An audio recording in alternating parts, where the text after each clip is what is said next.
Hey, guys, welcome to a special edition of the live shot, that being day 3 of the NFL draft. I'm Dejan Kovacevic of DK Pittsburgh Sports, very soon to be joined by Chris Halleck. And covering this draft and reacting to what the Steelers have done, one of the things that you want to do when these things are completed is to summarize them or come up with a theme. That's something that you're taught in sports journalism, whatever, early on in the process. It's not always all that tidy. However, when this one was done, Mike Tomlin and Omar Khan talked about how they felt like the Steelers have become a more physical football team. Now, obviously, you can take exceptions to that out of it, the individual players and stuff, but I kind of get that. By the way, we're at 2,050 memberships. We've never been over 2,000 before. So thanks to everybody for that. And we're going to take your input here and everything else. But first, let's check in with our man, Chris Halleck, who spent the day over on the South Side, rounds 4 through 7. Chris, the point that they tried to make there at the end about the physicality, that kind of sells, doesn't it? Oh, yeah, especially because it's not just the Steeler way. When you think of the Pittsburgh Steelers, you think of physical, tough, blue-collar football. It's also the way that the Eagles won the Super Bowl. It's the way that they dominated Patrick Mahomes.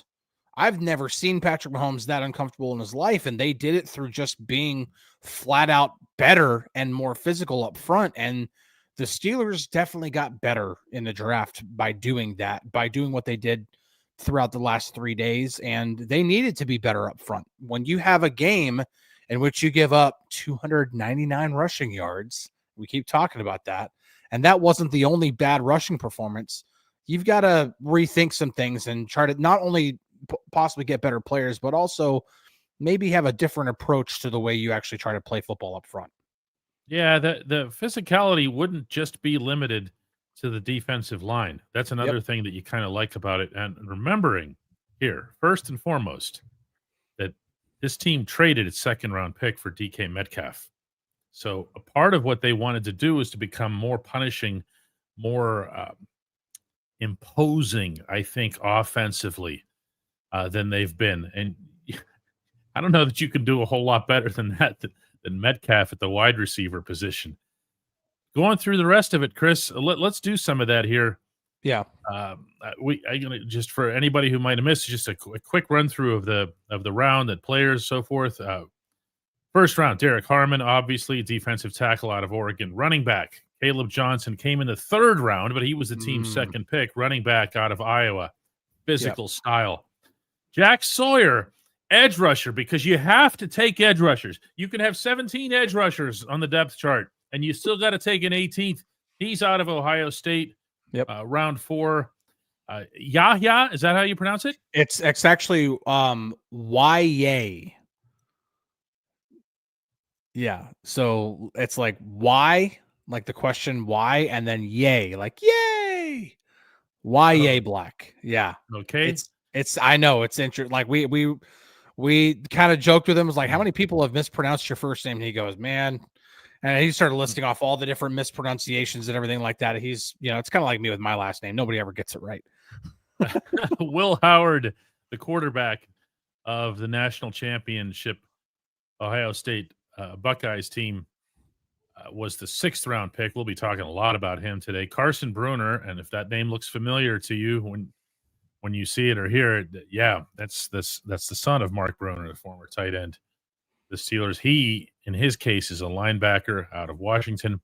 Then Dante Kent is a corner and a punt returner. These are the obligatory Danny Smith picks, the 2 in the 7th round. Yeah, and he fights for those picks. He wants them.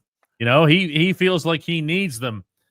And to see those guys come in and to see how excited Coach Smith always is about that, that's pretty cool. Chris, let's talk first off about the quarterback, about Will Howard. This is the guy, I said yesterday he's the one I wanted. on day 3. I had no interest whatsoever in Deion's kid, not in any round for anything. We disagree on that, obviously, but they ended up getting Howard, but they got him a lot later than anybody would have thought he'd have been available. Yeah, I thought Will Howard was definitely more of like a 4th round, 5th round at the latest type guy.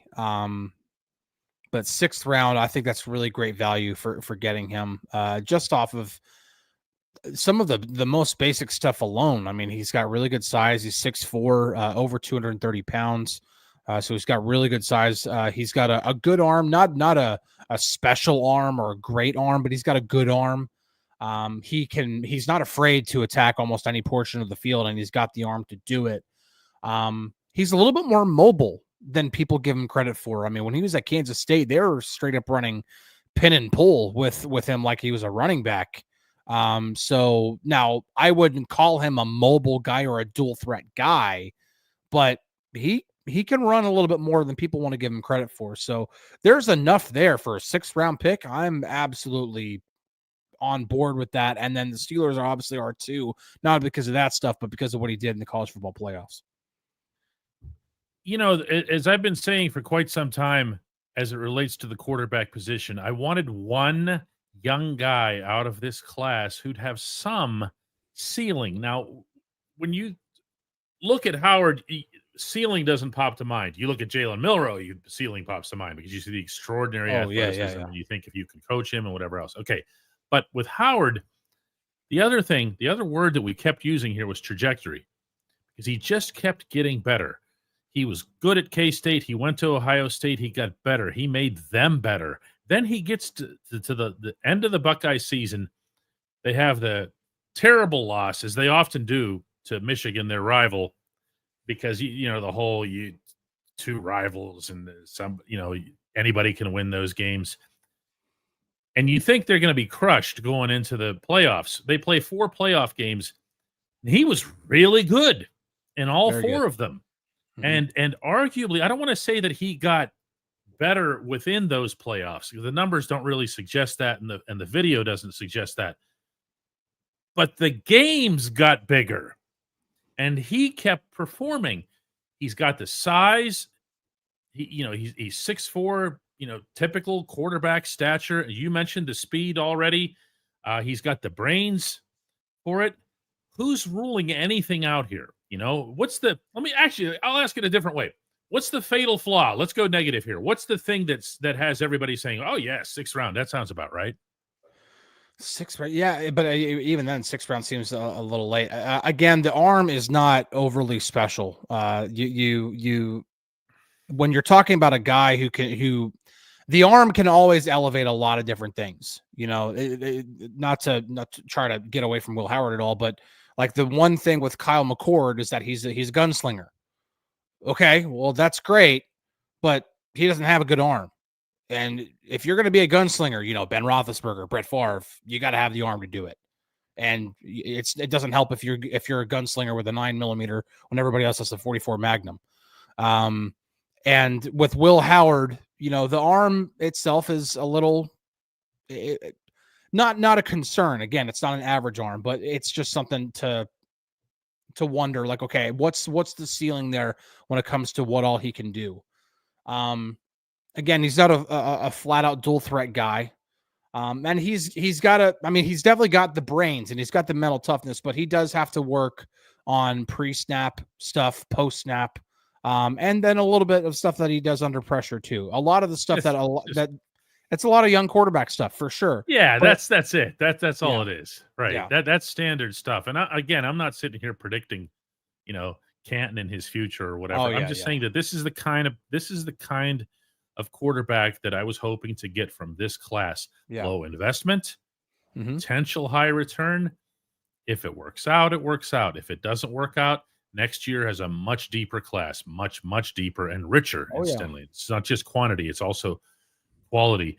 Jason Williams says, "Guess what? George Pickens is still a Steeler." Ha ha ha ha. Who was telling you emphatically, with tons and tons of exclamation points, he wasn't going anywhere? Where was this coming from? Well, it's 99 cents, people. Yeah. You know, I mean, I'm just selling you guys on it. You're already here. Okay. This is a members only show. Well, go tell your friends. But yeah, go tell your friends, tell your enemies too. Yeah. We're completely happy to make enemies. Mike in Texas says, a DK serious question. Do we have anyone who can mentor Howard? Can Mason be that guy? I'm going to answer this one as emphatically as I answered the George stuff. And that is yes. If there is going to be one player in the NFL's general union membership who would be most in tune with what it would mean to a young player, a young, hungry player like Will Howard, to show him what's going on, to teach him the game, to teach him what he's learned about the Steelers, about Pittsburgh and everything, it's going to be Mason. Now, is Mason going to be the starter? You know, that stuff keeps now all of the conversation about Aaron Rodgers is, yeah, he's absolutely coming. Sure, he's coming. It's just a matter of time. You know, we'll see how that works here. Snake Eye says Howard worked on his mechanics to make himself better. He is self-aware. I would hope so. Oh, yeah. A lot of these guys are, and a lot of these guys have their own quarterback coaches that they work with in the offseason. That's not a slight to whichever team they're on, to the team's quarterback coach.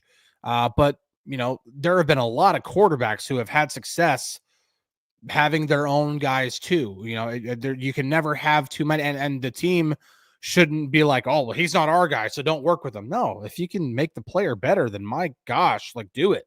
If he's paying out of his own pocket to do it, like, all right, it's not affecting our wallet at all. If he becomes a better player because of it, then by all means. You know, there are some teams also in this town that don't like that.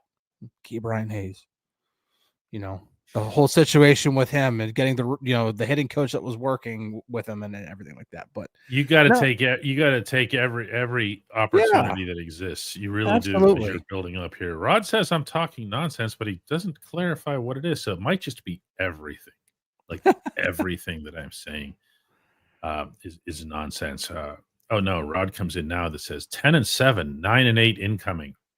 Again, still nobody mentioned any records, Rod. So maybe you're imagining stuff that either we or I am saying. Damon Kings thinks that I'm Omar in disguise. I'm actually getting a haircut tonight. Depending on how short that haircut is, you might be on to something. Rod's still at it. Look at Rod. Guarantee we won't win a playoff game. None of these new draft picks move the needle. They all suck, Rod. You're totally right. There, am I doing nonsense now, or am I with you? Am I feeling it? They're all bad. They're lousy characters. They have no athleticism and no futures. Caleb Johnson wasn't the number one running back in the country in several advanced analytics. None of this. Yeah. It's all bad. All bad. Look at Rod says Mason is a starter. We're going to have to just get this a little bit with Rod here. This is a starter when he couldn't beat out Will Levis. Guess what he did do, Rod? He beat out Will Levis. But you just go on and on, Rod. This is great stuff here. 412 says another excellent draft. We're now set to go get a franchise quarterback next year if need be.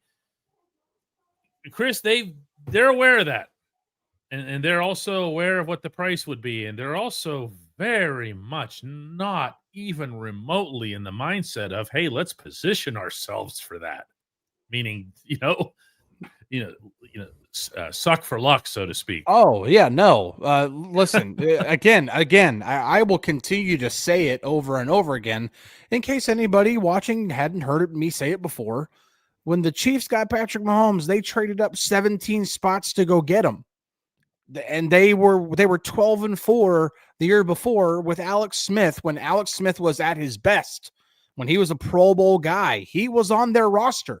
They had a Pro Bowl quarterback, and they were like, we're still going to go get this guy because we believe he's going to be our franchise quarterback. They had him sit for a year, and then he became Patrick Mahomes, the one that's won 3 Super Bowls. Like, if you identify your guy, you go get him. And what the Steelers have done with the comp pick game is they are giving themselves all assets possible to go do whatever they want and not have to be like, oh, we just traded away everything. Now we have no other draft picks. They still have a lot of draft picks, even if they give away a future first to go get a quarterback next year. And yes, they do think, granted, there's a whole college season to be played, but they do think that next year's quarterback class is going to be better. So, yeah.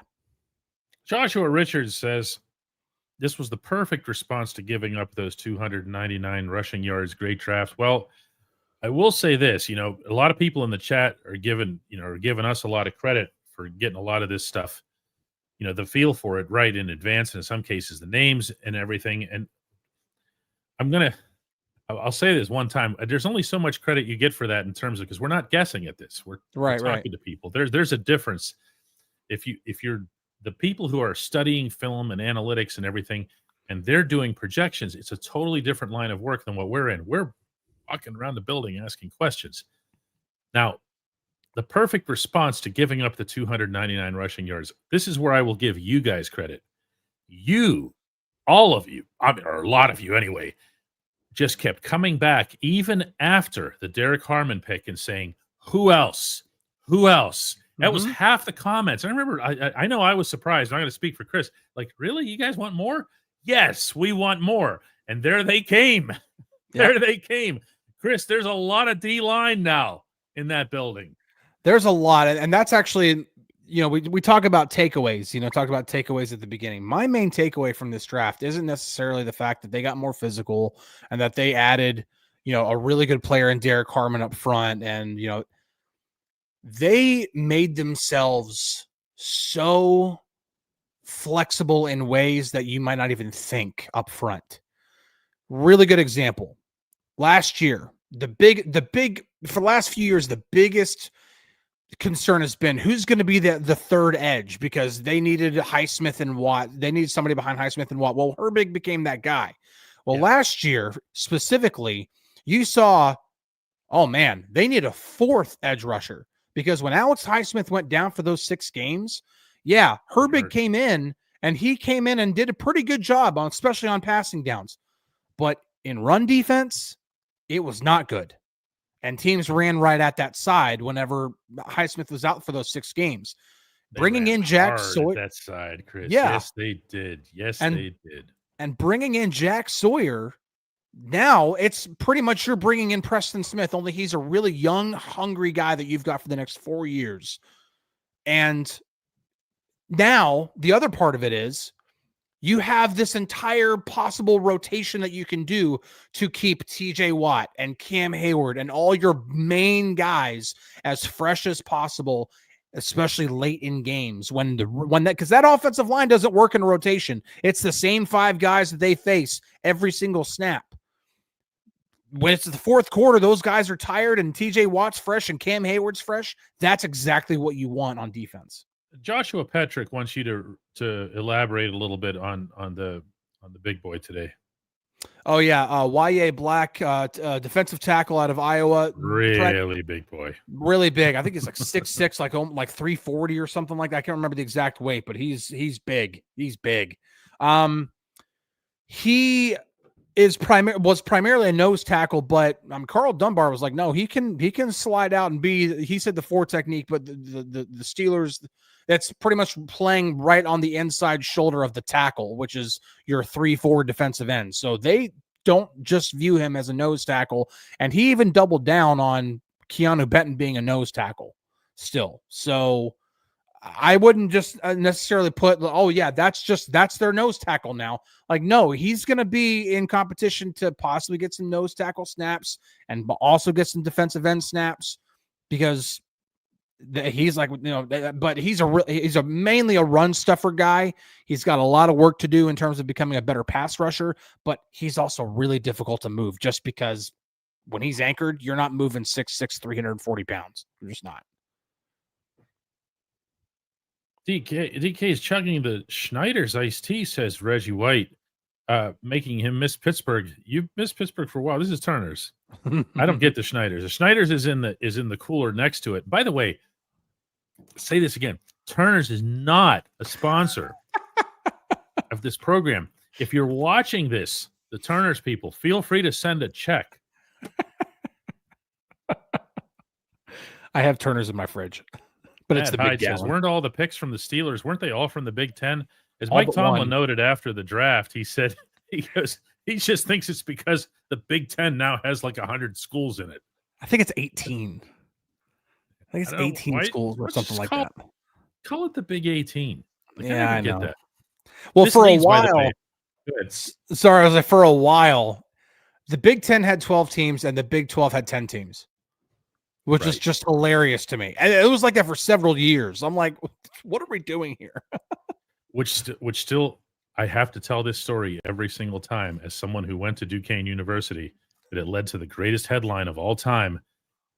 In advance of the college basketball season, it said Duquesne picked to finish 11th in the Atlantic 10. And we're all going, well, yeah, that kind of makes sense given the history, right? 11th in the Atlantic 10. We'll take that. Yeah. All time. What's the next course of action? Asks Fremont Young. I'll tell you this. They need to get the Rodgers thing done, whatever that entails. If that means putting the deadline on him, if that means putting it behind the scenes or whatever, he needs to, or get off the pot. And I think we picked up on the first traces of that. Yes, it's all been positive.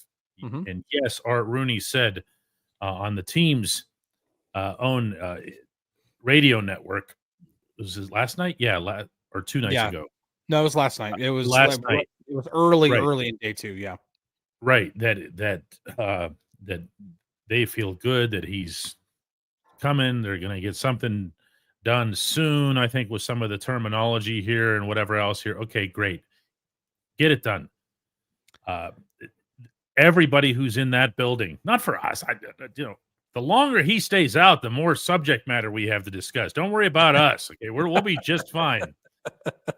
Or you guys or anybody else. It's about the people in that building. Okay, because what ends up starting to happen, they're in there now. I don't know how many people realize that. Okay, April 21 was the date when players started showing up in there. Okay, so you have a quarterback and another quarterback on a futures contract in there right now, Mason Rudolph and Skylar Thompson. Before long, the kid's going to be in there. Mm-hmm. And, let's go. Yeah. The one thing that I'll play devil's advocate in this. I'm not saying that this is my stance or anything. It's not my job to necessarily have a stance, but to try to provide as much context. All of this stuff is completely voluntary right now. And TJ Watt's not there. George Pickens isn't there. Cam Hayward's not there. I don't think Patrick Queen's there.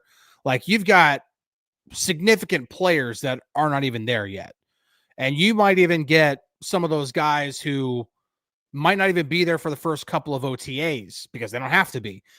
The one part of that you would like to see from Aaron Rodgers is you're going to be new to the team. We understand you're not new to the NFL. You're a 4-time MVP, Super Bowl winner. We get the accolades, but you're still going to be a brand new Pittsburgh Steeler.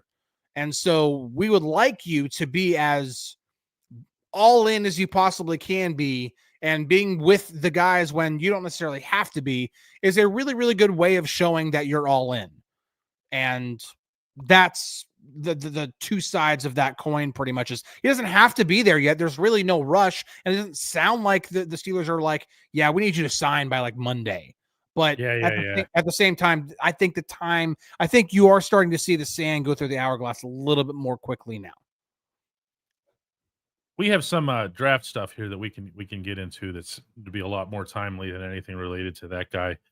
Dylan Smith says Caleb Johnson highlights are fantastic. He doesn't look fast, but he doesn't seem to be chased down often. Yeah, I loved the way Tomlin worded that. I wish I'd thought of that in my own descriptions of Johnson and writing about him last night from over there. He said, he just watch him. He said there's looking at guys, they actually can look at film. They don't need a combine. Yep. They don't need to run a straight line 40-yard dash, which, by the way, no one in the history of organized football has ever done on a football field. Imagine the hole that would be. Yeah. So there's actually, wait a second. Yeah. Do you remember Terrell Pryor? Oh, when he was with the Raiders, the Steelers were playing out there, and he ran for like 90 yards or something against the Steelers. Yeah. 80, 90. That might be as close as I've ever seen to a Yeah. human do it. And I saw Terrell do that in Jeanette, and I was covering high school football. Right. Terrell to do that in the NFL, I think I was the only person in the entire place that wasn't surprised. Oh, yeah, he does that all the time. You should see what he did to Norwood, okay, or whatever. It's like, but it was like it was like a Forrest Gump sprint down the middle of the field. You know what I mean? Yeah. But other than that, the 40-yard dash really doesn't play. Yeah, You're running with a football. Yeah, the one thing that I wanted to kind of point out about that, and I was going to bring it up, and I'm going to bring it up again whenever I do the chalk talk on Caleb Johnson, is that one area of the 40-yard dash that people like to look at for explosive traits is the 10-yard split, which means it's the amount of time from the time you begin your 40-yard dash to the time you hit 10 yards to see how quickly. Doesn't matter. Exactly. It's supposed to tell like how quickly you accelerate from just being at a completely stopped position. The thing is that running backs are never coming out of a 3-point stance when they're running with the football. They're in an upright position holding on to the football, and it's a completely different motion to put a foot in the ground and go. And that's why Caleb Johnson looks a lot faster than he actually. Holy shnikes, Paul. Yeah, well, Paul, we'll be with you in a second. Love you, man, for $100. But this is where if you talk to the people that are not so much even necessarily coaches or whatever, but people who are the scouts and the evaluators and the ones in some cases, the analytics people who have to work off video. Okay, they're not in stadiums, they're not at field level, they're not trying to get somebody's pulse to see what kind of personality they are. They want data. Okay. It's the burst. It's the beginning. How long does it take for that individual to make that first step or the first step and a half? And do they make it with enough conviction that by the time they do encounter contact, that they can beat that contact, get past that line of scrimmage or get past wherever that initial contact might happen to be? I'm going to say this again. And listen, we can make highlights tapes of anybody. We can make anybody look like Walter Payton. Yeah. All right. If you want to. All right. But what I've seen from watching this kid, and it's ever since he was drafted, I've been watching a good bit, including some stuff that really wasn't all that impressive, which tells you how much of it I've been watching. He does not lack speed in situations where he's going around the end, and you see some of these holes because it's college football. It is. Yeah. There's going to be holes that you don't see in the NFL. Mm-hmm. But there's also pursuit. There's also how he's reading off blocks. There's also, I've seen, heard, and read him being described as a one-cut runner. Great. You know who was a great one-cut runner who was wearing this uniform not that long ago? D'Angelo bleeping Williams. Yeah. Mm-hmm. Okay. You tell me D. Will he'd find a hole and then go, nope, this way. And then boom, he's got 10, 12 yards or something, and you didn't even know how he hit it. So, Paul, we love you, man. Dude, seriously. The one stat that Matt Williamson brought up on Caleb Johnson that literally I was listening to Scouts Eye on my way home last night because, just being in Slack, I actually listened to it before it was even done. Just, You listen to the raw Matt Williamson? I've done that too. When he puts it in our company Slack, we just listen to it without it being produced.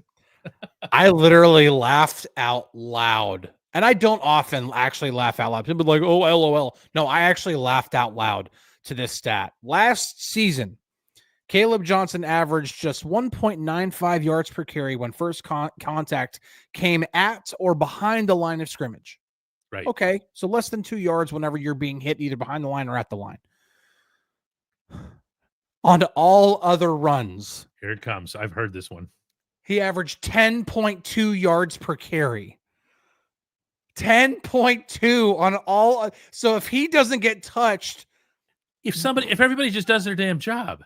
Exactly. Like that. Even marginally. Just don't suck at your block, and he's going to average 10.2 yards. This is, again, in college. But yeah, that's a college. It's not going to happen that way at the NFL level. But that goes to show you that he's not just this guy that is just, no. And then you look at all the chunk runs that he had. Like, it's the advanced stats on this match the tape. and it's really it's my favorite pick of the entire class. And it was my favorite pick the moment that they made it, and I'm going to be hard pressed to It's legitimately exciting. yeah. Paul did mention, he said the Turners and my Turners and Chris's Code Red are on me, and we're going to get the boss whatever she likes to drink. She's busy doing carpentry in the next I room. got the white monster today. There's a lot of monsters that get consumed during an NFL draft. And coffee, sometimes both. And then John points out this is Mason with more weapons than he's ever had. We'll see how much Mason gets to play. Yeah, remember that the guy that's going to be coming in as a starter is going to be 42 years old, and that's a brittle age for the National Football League. You know what I mean? It's why it's why you have the quarterback that you do with Mason, because it is your fail safe. If Rodgers doesn't sign, or if he does sign and he plays and he gets injured and he's out for the year, you have your fail safe. You have your safety net. You're not handing the reins to Will Howard and being like, here you go. Well, before it's like the Mason McCormick situation last year. Drafted him with no intention of ever starting him, but the James Daniels injury forced him to have to start. You want to not have to do that if you don't have to.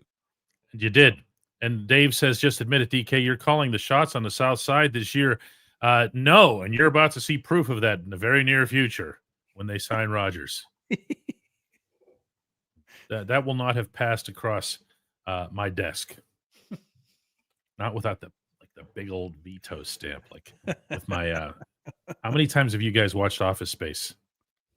I've seen it a few times. I know that's your favorite. By the way, that's the appropriate, respectful way to ask that question. Don't ever ask somebody if they've seen Office Space. Ask them how many times they've seen it. It's been then ask them to watch it though. Yeah. If their kids love them enough to have gotten them the red swing line stapler. That's awesome. It's actually like the funniest thing about the red swing line staplers. We'll get back to football in a second. Is that Swingline didn't make red staplers. If you've ever heard this story, yeah, they went to Mike Judge, and Mike Judge was like, "Well, we'll just make one that's red because we need it for the movie." Well, of course, it's now their best selling color. Yeah, because it's the best movie I've ever seen. It's the best movie I will ever see, and I'm talking about like Schindler's List, Gone with the Wind, everything. It's a masterpiece. Dr. K says, what's happening? Well, we're getting into Office Space now, but we're going to get back to the draft in a second. Caleb's the first one. Well, one of the first to bring up Jack Sawyer. That's the fourth round pick, edge rusher. Love the way he sounded today on the conference call. He's got that edge rusher sound to him. What do? I eat quarterbacks for a living, or whatever it was that he said, right? Mm-hmm. But that's, he gets back there. There's no question he gets back there. And there's no question if the Steelers took him, he's going to be, sealing the edge on the rush as well.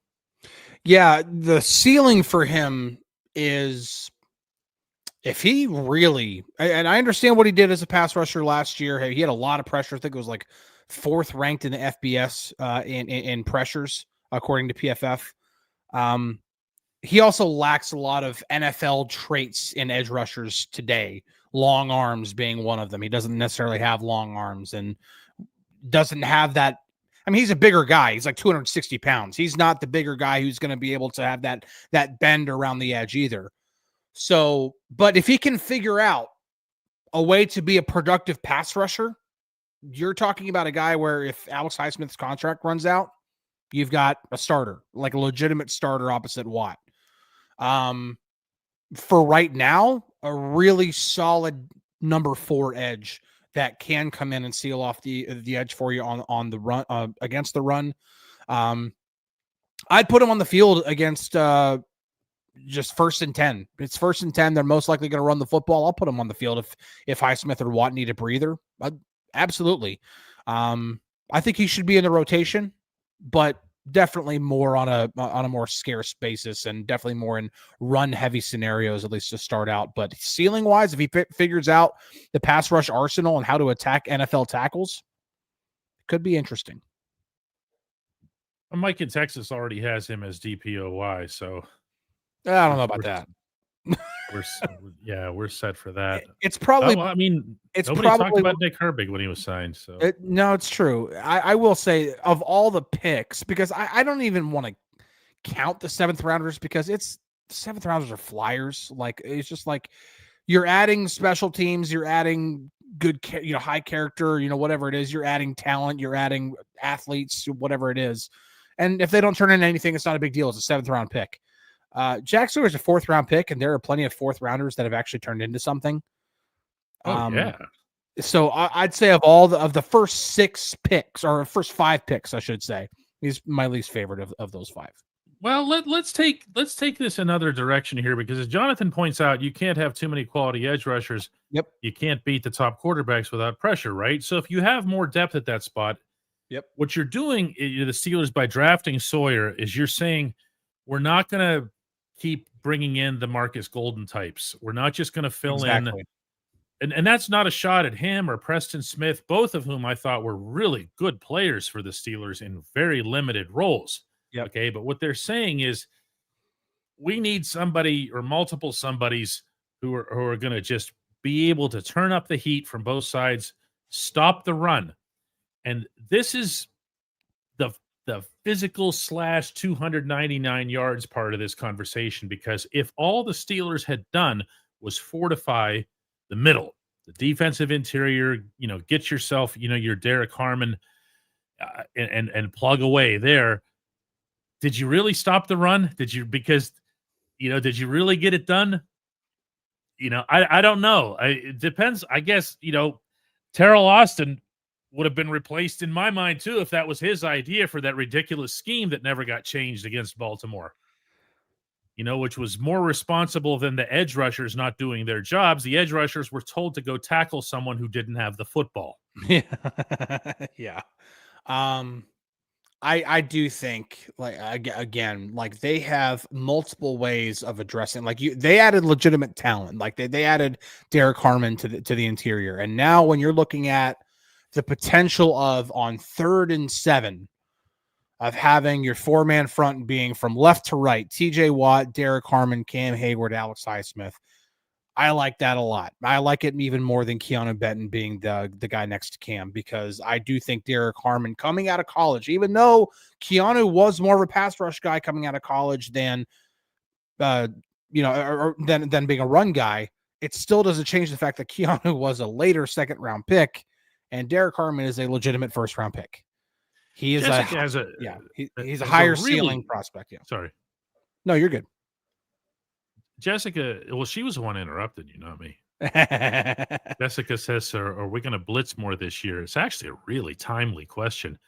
My feeling is that if you're putting all of these resources into what's up front, and you already had your mind made up last year that you'd rather not blitz because you believe in your guys up front and their ability to chase people around the backfield, whether that's the quarterback or running back or whoever, my guess would be no.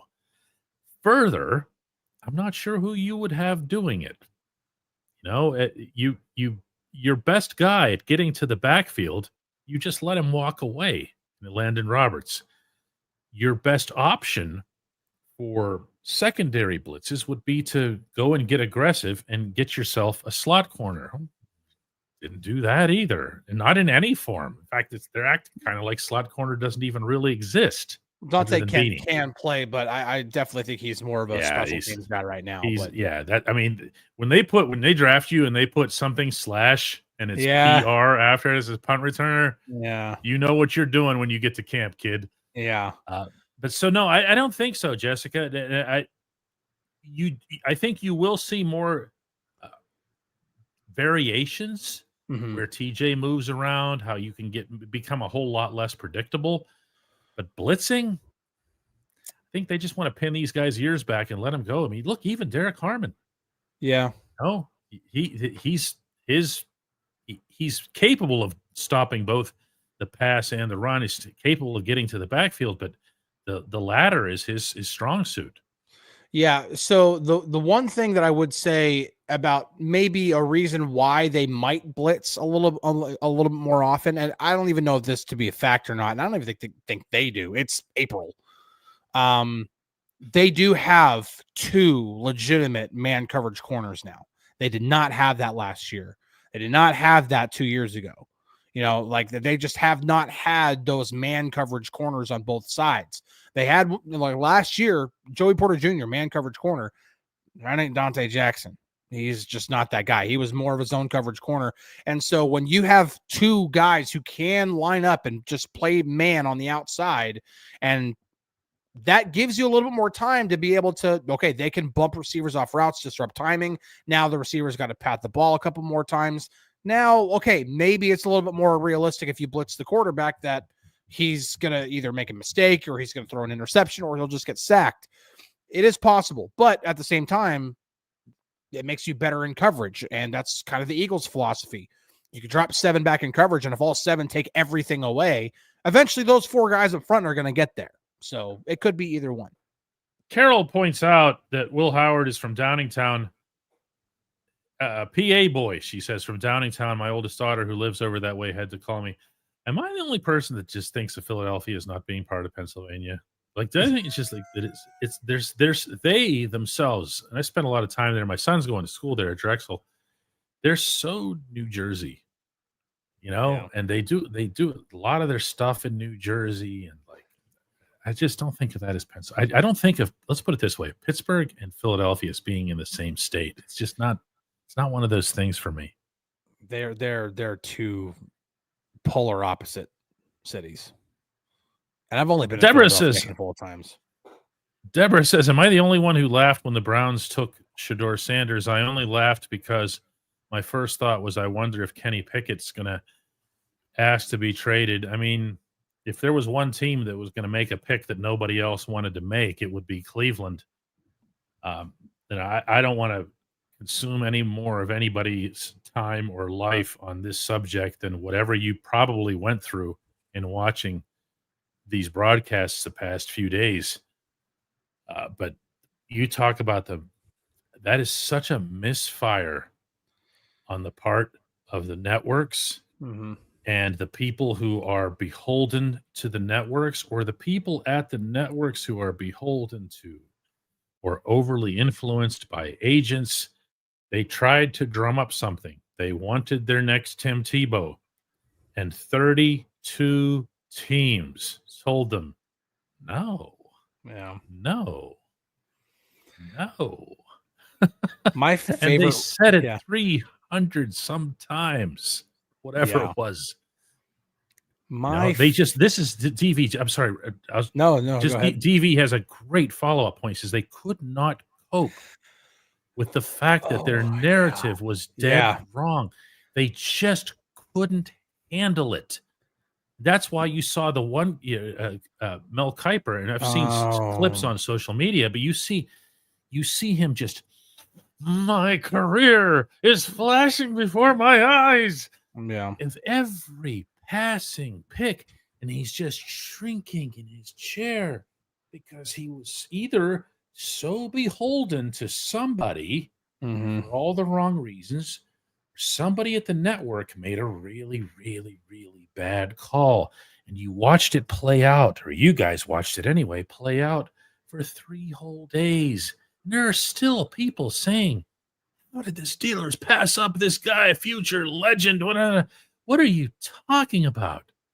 Do you really think that all these teams didn't have reasons for this? Do you think that your team didn't have a reason for it? And my favorite part of this entire thing, like when they picked I've never seen a war room less enthused to pick somebody. They showed the Browns war room. I saw it. And they're just what you couldn't tell was a person in the background yelling at them to clap. Yeah, I know. Like, we're live right now. Start clapping and look kind of happy. You over there in the corner, I don't see you clapping. Oh man, it was creepy. I didn't even watch it. It's just the stuff that I've seen on social. Yeah, the quarterback room though. I was looking through it. I think it was right after they took Shedeur. I went back and looked through their draft. I'm like, what are they doing? Okay, Mason Graham. Okay, that's fine. All right, it's decent pick. Not a great pick, but not a bad pick. But Quinshaw Judkins over Travion Henderson. I didn't get that at running back in the second round. Especially when you've lost Nick Chubb for good. Right. And Travion Henderson, I think, is the better running back. Then they took a linebacker before that, like a linebacker. I'm like, I'm sorry, like linebacker to me is not. And then 2 quarterbacks, Dylan Gabriel in the 3rd round, which reach. And then Shadur 2 rounds later. It's like, what? Okay, you took 2 running, and then took Dylan Sampson, running back out of Tennessee. So you got 2 running backs when you definitely have other holes on your offense. Offensive line much? Like, you need to work on your offensive line. And you took 2 running backs and 2 quarterbacks.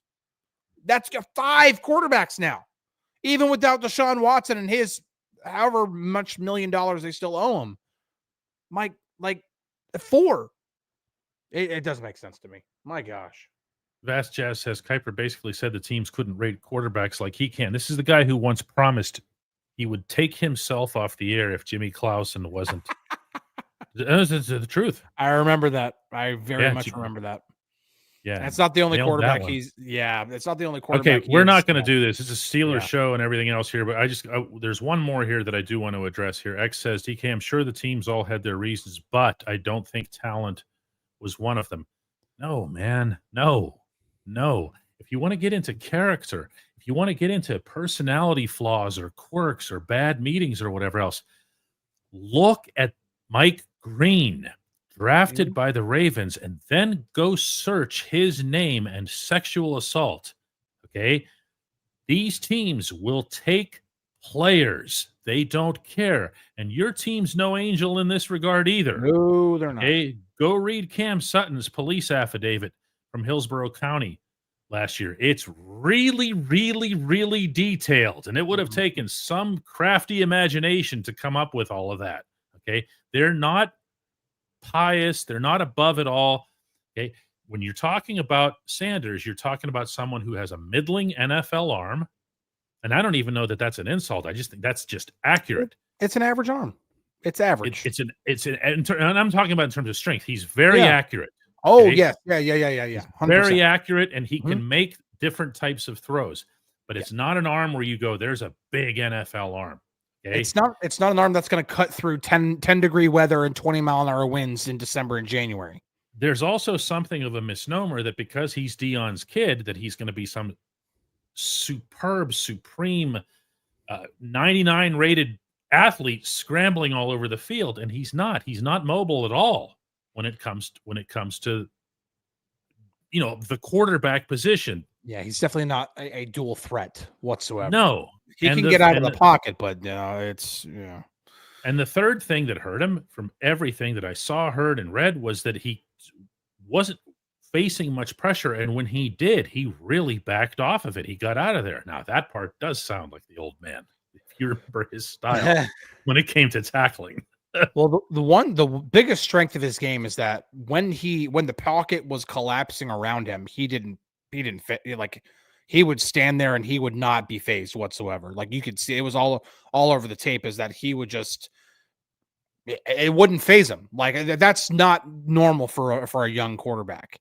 Now, in terms of wanting to get out and to try to make a play, he would definitely do that too often. And the main reason why that was a problem was because, dude, when you stay in the pocket and actually just go through your reads and make your throws, you usually do a good job, but you want to try to be a superstar and be the guy who gets out of the pocket and makes the elite throw on the run. And that's not your game.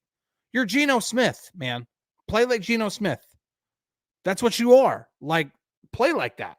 You might be Geno Smith, might be even more accurate than Geno Smith, but either way, that's your game. Your friend, the Butthole, says, do they care about character if they produce wins? They care about character, but you got to understand what they mean when they say character. It's character in the football context. It's character in the football culture. Are you a good teammate? Would you go trying to sleep with one of your teammates' wives? Big deal in these locker rooms. I'm not even making a joke when I say that. Okay? I can tell you guys on one of these members-only chat a really, really good story about this someday. This won't be one of them. No. There's this stuff that's what they talk when they talk about character. And the best comment we're going to get from anybody today is from Chris, who says, can we stop the Sanders talk now? He isn't a good quarterback, proven today. Yes, absolutely. That is the truth. Matthew Bunk says it's a great show, guys. It was until the last 10 minutes. We're going to try to get it back on track here and to finish up with some good heavy-duty draft talk. William Macicevic says, next year's draft, are your reports going to be done from the draft, meaning which are going to be – I don't think the Steelers have announced this or whatever. I don't also think it's much of a secret that the events themselves are going to be on the North Shore. Yep. Meaning up against the one facade of Acrisure Stadium that faces PNC Park, where there's still some empty lots and so forth like that. A lot of it's been developed too, but that's going to be where a lot of the activities are. That's going to be where Roger does the hugs and everything. Mm-hmm. I'm not crazy about that, but I also understand why they can't put it in Point State Park, which is where everybody would want it. So Point State Park's not equipped for that. No, I think we got like 2 restrooms there. Yeah. No, there's 3. Okay, there's 3. Yeah. Okay, but that's it.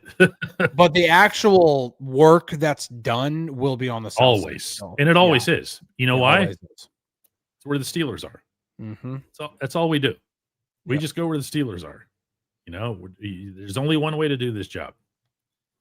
And that's to be there. That's where they are. The Steelers will not be, unless barring some really odd change, they decide to conduct the draft proceedings from Acrisure Stadium. I can't imagine why they would do that. They'd have to be driving through all that humanity and everything, right?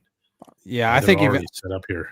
I think even Rooney said on the radio, on the Steelers Nation radio last night that, like, no, they were still going to operate out of their facility. So that's no surprise there. Oh, they absolutely have to. Yeah. Jacob says, what was the most unpredictable thing the Steelers did from your guys' perspectives this draft? I'll let Chris answer himself, but I'm going to say that for me, I'm not going to say unpredictable in a bad way. I'm going to say I am impressed with Omar's ability, and this is an Omar trait, okay? Mm-hmm. To wait it out. Yes. Not everybody. Yeah, okay. I just, Chris, you asked him the question about Caleb Johnson. Yeah. Because I could tell what you were doing there. You're trying to poke at him a little bit, like were you tempted to trade up? And in parentheses here, how bad Arthur wanted him. Okay. You wanted to do that. Okay. You wanted to try to get that answer out of him. And all Omar said was like, nah, we just kind of looked at, what was there. And we kind of thought he would get there. And as Alan in Maryland says, he just let the draft come to him. But where he really did that was at quarterback. Yeah. I mean, you can say what you want about where Will Howard belongs or where he would have been drafted. The fact of the matter is, we knew the Steelers were going to take a quarterback on day 3.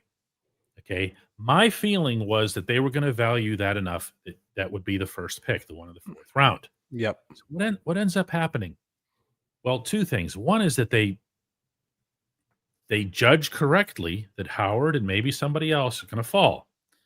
The other part is this is the truth about this one.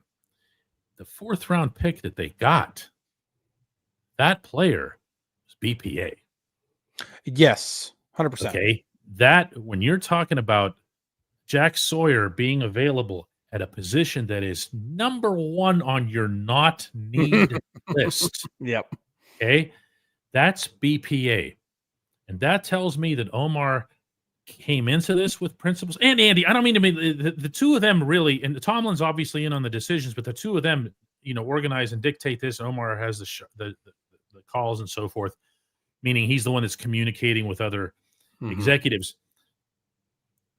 They went into this with a principle, and they emerged from it with a principle, and they emerged from it, I think, with a stronger class than what they've been doing in other recent years where they were like, oh no, need a quarterback. Who's there? Oh, I don't know, this kid wanted Pitt. All right, yeah, he's right next door. Let's do him. Yeah. That's not going to work. Yeah. I understand the thing about the quarterback, but I think the way that the board was falling, it was prudent of them to not force it and just, okay, we'll take him in the 5th or whatever it was. the reason why the day 2 thing and waiting for Caleb Johnson, it's not just the fact that Caleb Johnson fell to 83. It was the fact that through conversations that I had with people on the inside, one person in particular, I know for a fact they wanted to get another day 2 pick. There was going to be an effort to try to get it done. And they didn't do it, which means they didn't force it, which means they didn't overpay to go do it, which means they didn't feel that if we don't do this, this draft is going to be some sort of failure, because they knew, I mean, day 2 was the sweet spot in this draft. That's not just my opinion. That is their opinion. That is the way they felt on the inside about this. And to only sit there and take the one pick. Just sat there. I mean, it's impressive. It takes a lot of patience in order to do that, because there could be a lot of teams that'd be like, okay, I didn't think Caleb Johnson would fall past 70, and the Cowboys are sitting there and they probably want to take a running back. So screw it. We're going to trade up and we're going to go get him just to make sure we get our guy. And Omar's like, no, we'll let it come to us. We feel pretty confident about it. And that's what happened. And they got their guy. Raina asks a fair question of me. She says, DK, how does this draft affect your opinion of Mike Tomlin's leadership of this team? And I, not to put words in your mouth, Raina, but I'm sure you're asking because I've called for a change at head coach after last season. I stand by that. I believe that the team would be better off with a lot of new ideas and a lot of new approaches. And I can say that about him in a respectful tone because he's been here for a long time. He's done a lot of good things. I feel it's time for a change. I'm going to guess here that the answer that I would give you specifically would be the same one that he would give you, though, which is not at all. Because he's in on this process. He's intensely in. Very but much. it's not his. But it's not his, if that makes sense. Meaning he's not going to look to get judged by this. Okay? These guys do. They're building the roster. He's getting judged by what he does with these players, how he utilizes these players, how he wins football games on Sunday. And within that come all kinds of other things, including what I still think is going to be a mistake, which is his insistence, and it is his above anybody else's in that building, that they bring Aaron Rodgers into this scene. 412 agrees with me here. Brick Laser says, do you think Caleb Johnson is a better fit with our offense than Najee was? I know somebody who does. I'm not even talking about Chris. Mm-hmm. Okay. I'm talking about the offensive coordinator. Yep, 100%. Oh, yeah. Oh, my. His opinion matters way more than mine. I mean, he could not have made that clearer. Yeah. In his stance last night. I'm sorry, just really quick. I've seen some people call Caleb Johnson Najee 2.0, and it is just the furthest thing from the truth. It's not.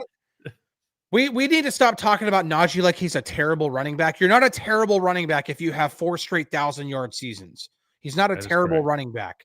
That is correct. It's just like with the way the Steelers want to run the football, it didn't mesh. They want to run a certain way. Now, you might say they should have catered to Najee. Well, they didn't. They want to run a certain way, and then they got to a certain point where we're willing to move on. But gosh, Caleb, just because he's a similar body type does not mean they're the same type of running back. They're not even close to the same type of runner. No. The more you watch too, the more you realize you're looking for comparables, and 22 never crosses your mind. No, never. I still don't know what Najee hopes to be in the NFL, because he changes his style from run to run, but we're also not going to be revisiting all of that. Let's take a couple of minutes to thank some people here before we sign off for this members only show. Chris's best friend, the Butthole, says best value pick and player with the highest upside out of this. I think we agree that it's Caleb Johnson. BM asks the biggest surprise. We already answered that one. James Fairfield with a couple bucks contribution. Stella Fierce says $5 is half the cost of my Starbucks order. Actually, the drink that I get is like $4.93. If you can believe it. That big thing. Yeah. It's a lot of ice, a lot of coffee, and a lot of nothing else. It's just high octane, like it's the diesel pump. of this stuff. Paulie suggests that you sleep over at our downtown headquarters next year, Chris, and save yourself the drive out to Westmoreland County. Steelers South says that Sawyer was the best player available. That is accurate. James came in with a couple of bucks here. Butthole with another couple. Butthole with another one. Butthole just wants to hear us say butthole 7 times. That's why he splits it all up. You know, the barber does a little bit of that too, but they're all aliases. Yeah. The guy who gets it right is our man Paul. Seriously, man. Paul. It's amazing. You know the sound now that your car makes when you hit reverse? You know, they do like the angels singing sound. Like that. That's the sound that it should make from now on when Paul's comment pops onto the screen. It's Paul Webendorf for everybody. We love you, Paul. Appreciate the support and the input and everything else here. Bert also came in with some kind words. Says, thanks for all the great work leading up to and during the draft. We're not done. There's a lot of stuff to do still on the draft. Yeah, undrafted Chris is going to have chalk talks and there's these guys next week, and there's a lot. And then don't forget, they haven't set the dates on this yet, but within about a week and a half, they bring these guys in for rookie mini camp. And I got to say, for our purposes, the access on those is awesome. You will see some quality content on this channel. And Beer Malls doesn't want to leave Matt Williamson out of this either. Matt Williamson's a proud part of our channel as well. He wants to get Matt a Woodford. what's a Woodford? Is that alcohol? Yeah. It's probably a bourbon. I don't drink unless you count this. So knowing Matt, it's probably a bourbon. Okay. And Brandon also came in with $2, says that he feels like Cleveland took Sanders to spite us. I think it's the other way around, dude. Go look at that Browns. You want to have yourself a good drink-worthy subject tonight, presuming that you drink, go look at the Browns quarterback depth chart tonight and raise a toast to them. Gosh, the whole depth chart, too, including the other AFC North massage freak. So... All right, and the boss comes in and reminds us that there's now 2,050. This is the first time we've been over 2,000. Remember that our goal is to get to 3,000 before we set foot on the campus of St. Vincent College in Latrobe this summer. So 2,000. Thank you so much to everybody, including thanks from our friend the barber and his other alias. See you guys.